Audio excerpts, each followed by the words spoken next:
After a retired senior CRPF officer went public with his humiliation by Canadian border control officials, the Canadian High Commission has regretted the inconvenience caused to 67-year-old TS Dhillon. Now, Mr. Dhillon, after arriving in Vancouver, was interrogated for 12 hours over 2 days in Canada, and then he was finally ordered to leave the country on the 20th of May because he had worked with the force that the Canadian order said, had committed widespread and systemic human rights abuses, and that Mr. Dhillon played a role in the CRPF's nefarious conduct. Now, India had protested this characterization of the CRPF, India's leading counterinsurgency force, and the Canadian High Commissioner has now said in a statement that it was an oversight and that the Central Reserve Police Force plays an important role in upholding law and order in India. Try to tell that there is a violation of human rights. I said, no way.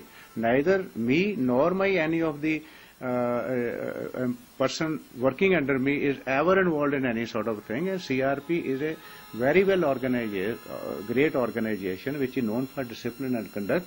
And I say it is also the part of the UN peacekeeping missions. And then, when I was put next day on the plane and then I was given this my passport, they cancelled my visa, which was till 2024 for none of my faults. All right, let's go across to Nikhil now for more. And Nikhil, the Canadian High Commissioner has said that this was an oversight, and he said that the CRPF plays an important role in India. What happens now to Mr. Dhillon, and especially given the manner in which he was humiliated in Canada and Vancouver by those authorities and interrogated and finally deported from the country?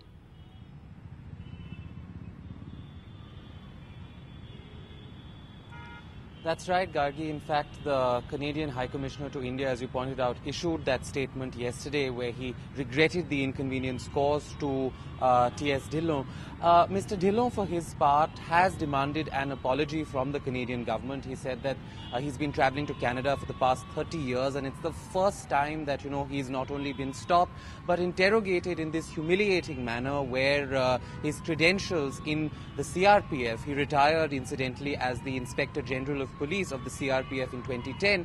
He said it was the first time that not only his credentials were questioned, but he was, they attempted to frame him for, as you pointed out, the alleged widespread human rights abuses that the Canadian authorities ascribe to the CRPF. So Mr. Dhillon says that he demands an apology from the Canadian government. It's also intriguing that this incident comes just about 10 days after the Ministry of External Affairs had lodged a strong protest with the Canadian government after the Canadian Prime Minister Justin Trudeau, attended Khalsa Day celebrations earlier in the month in, a premises where flags of Khalistan were allegedly displayed. So it's also interesting that in the past 2 weeks or so, this is the second time that the Ministry of External Affairs has protested the Canadian government. The High Commissioner to India, of course, issuing that statement, but it's definitely, a politically sensitive issue,